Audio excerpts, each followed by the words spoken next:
સુરત, રાજકોટ અને અમદાવાદ જેવા શહેરોને ડેથ સિટી જાહેર કરવા જોઈએ અને તમામ સર્કલો ઉપર એવા બોર્ડ મારવા જોઈએ કે દારૂડિયાઓ, બુટલેગરો અને ગુજરાત પોલીસ બેફામ ઉડતું મોત ગમે ત્યારે તમારા માથા પર પડી શકે છે, એટલે રાત્રે 8 વાગ્યા પછી કોઈએ પણ ઘરની બહાર નીકળવું નહીં. હાલ જે ઘટનાઓ બની રહી છે, જેમાં ફૂટપાથ ઉપર બેસેલા પરિવારજનો રસ્તા ઉપર તમામ ટ્રાફિકના નિયમોનું પાલન કરીને ચાલતા વાહન ચાલકો એ સલામત નથી અને દારૂડિયાઓ જે દારૂ લઈને ગાડી લઈને રસ્તા ઉપર નીકળી પડ્યા છે, બેફામ થયા છે, ત્યારે ગુજરાત પોલીસ એ કોની પાસે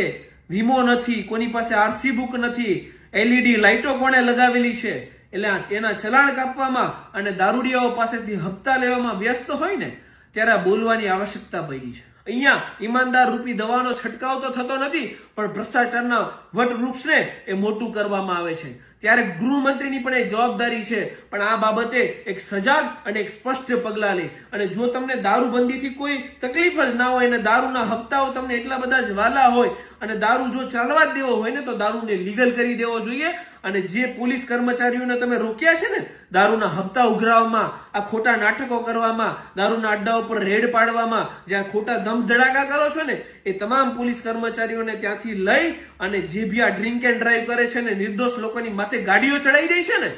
એમના ઉપર કાર્યવાહી કરવામાં લગાવો. કારણ કે આરસી બુક, વીમો છે કે નહીં અને લાઇટો છે કે નહીં એ ચેક કરવાથી કદાચ કોઈનું મોત નહીં થાય, પરંતુ આજે ખુલ્લેઆમ દારૂડિયાઓ નીકળી પડે છે ને સવારથી સાંજ સુધી, એ 8 વાગ્યા પછીનો જે આ દોર છે એમાં કેટલા નિર્દોષ લોકોનો જીવ જાય છે ને એનો તો હિસાબ એકવાર કરવો જ રહ્યો.